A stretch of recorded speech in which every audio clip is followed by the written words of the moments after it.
मेरी मैरिज तय होने के समय से ही मोबाइल पर बात होने लगी थी। मेरी इनसे अच्छे लगे थे मुझे ये सुलझे हुए से नेक इंसान। मैं अक्सर इनसे पूछती कि अगर मेरी और आपकी माँ में कभी कोई झगड़ा हुआ तो आप किसका साथ देंगे। इनका जवाब होता पता नहीं। बस इस एक बात के अलावा मुझे ये बहुत अच्छे लगने लगे थे। जब मैं पहली बार इस घर में आई थी तो बहुत अजीब सा था सब। मेरे घर में सब कितना घुल मिल कर रहते, कभी कभी तो हम मजाक मजाक में किसी एक को चिढ़ाने के लिए उसकी थाली में रखे खाने को खा जाते और यहाँ मजाल की कोई एक कमरे में एक टेबल पर बैठकर भी खाना खा ले। सब राजा बाबू, सबको अपने अपने कमरे में खाना खाने का शौक।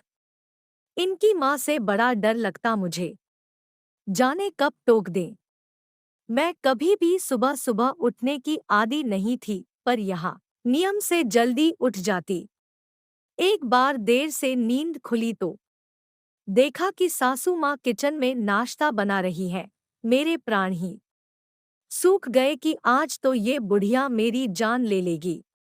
पर कुछ कहा नहीं सासू माँ ने, बस पूछा कि तेरे लिए भी सेंक दूं या नहा कर खाएगी। मुझे लगा लेट उठने पर व्यंग कर रही है मुझ पर। सासू माँ का साड़ी पहनने तरीका बड़ा सलीकेदार था और मुझे साड़ी से चिढ़ पहनने में ही घंटों लग जाते। फिर पहने पहने काम करना अजब हाल था मेरा। हर आधे पौन घंटे में फिर से सब ठीक करना पड़ता, नहीं तो सासू माँ टोक देती कि तमीज नहीं है क्या, ठीक से पहनो।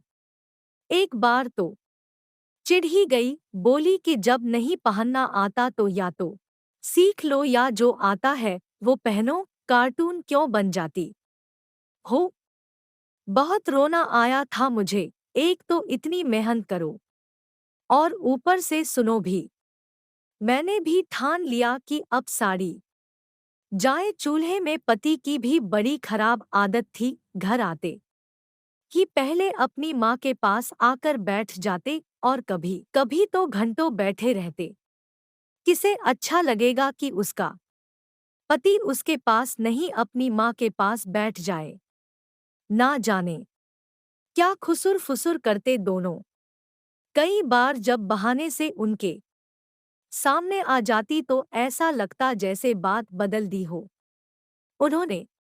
एक बार ऐसे ही टोह लेने के लिए चाय बिस्कुट लेकर गई तो सासू माँ बोल पड़ी कि बेटा तू इतना क्यों परेशान होती है, कभी चाय कभी पानी, जा आराम कर या यहीं बैठ जा। उस दिन तो मैं चली आई, पर सोचा कि जब खुद ही कह रही है तो कल से साथ ही बैठूंगी। साथ बैठी तो लगा कि ये लोग तो फालतू बातें करते रहते हैं या मेरे ही सामने ऐसा बन रहे हैं। जब मेरे बेबी होने वाला था तो डरते डरते पूछा था कि बच्चे का क्या नाम रखेंगे माँ। कितना खुश होकर सासू माँ ने जवाब दिया, कान्हा। और मैं डर गई, पूछ ही नहीं पाई कि अगर बेटी हुई तो ना जाने क्या क्या सोच सोचकर मैंने वे दिन काटे। और जब मेरे बिटिया हुई तो पिछले 10 दिन से रामायण पढ़ती।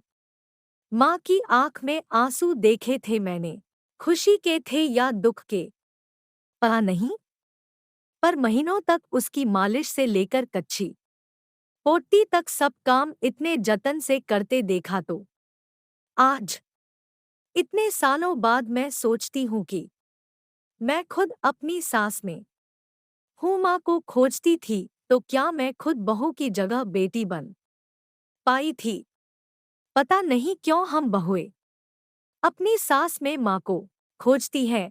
अगर सास मेरी सासू माँ जैसी होती है तो ईश्वर से प्रार्थना है कि मेरी अपनी माँ अपनी बहू के लिए मेरी सासू माँ जैसी बने, एक खुशकिस्मत बहू।